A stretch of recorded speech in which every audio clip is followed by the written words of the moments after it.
Good morning সবাইকে। আজকে আমার পড়ানো ছুটি, তাই বিছানা তোলার দায়িত্বটা আমার। আর মুখের এমন অবস্থা কেন তোমাদেরকে পরে বলছি। চলো আগে বিছানাটা গুছিয়ে নিই। এখন যেহেতু গরমকাল, তাই মশার উপদ্রব কিন্তু একটু বেশি, তাই প্রতিদিন মশারি টাঙাই।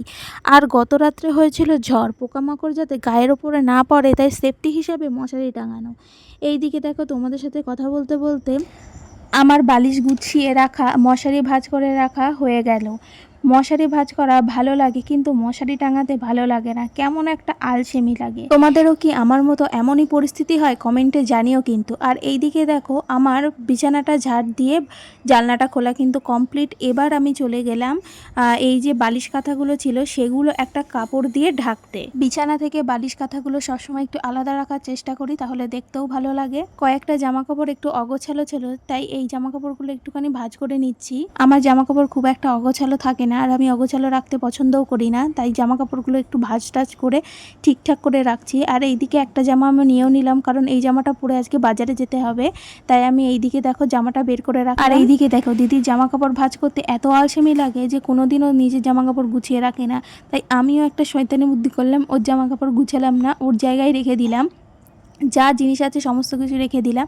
আর এদিকে আমাদের একটা ছোট্ট জানলা ছিল, সেটাও কিন্তু আমি খুলে দিলাম। আর এইদিকে এই যে ফ্যানটা আমি অনেক দিন আগেই নিয়েছি, তোমাদেরকে বলেছিলাম, এই ফ্যানটায় এখন এবার কভারটা লাগিয়ে নিলাম। না হলে না ধুলো জমে পুরো বিচ্ছিরি একটা কাণ্ড হয়ে যায়, আর সব সময় এগুলো ঠিক করে পরিষ্কার করার মানে সময় হয়ে ওঠে না। এবার আমি হেডফোনটা ফেলে দিচ্ছি। এই হেডফোনটা কিন্তু আমরা যখন এই বাড়িতে প্রথম আসি, তখন মার একটা ছোট ফোন ছিল, সেই ছোট ফোনের সঙ্গে এই হেডফোনটা দিয়েছিল, তাই এই হেডফোনটা আর প্রয়োজন পড়ে না, তাই ফেলে দিলাম। এবার কালকের কিছু জামা কাপড় ছিল যেগুলো শোকায়নি।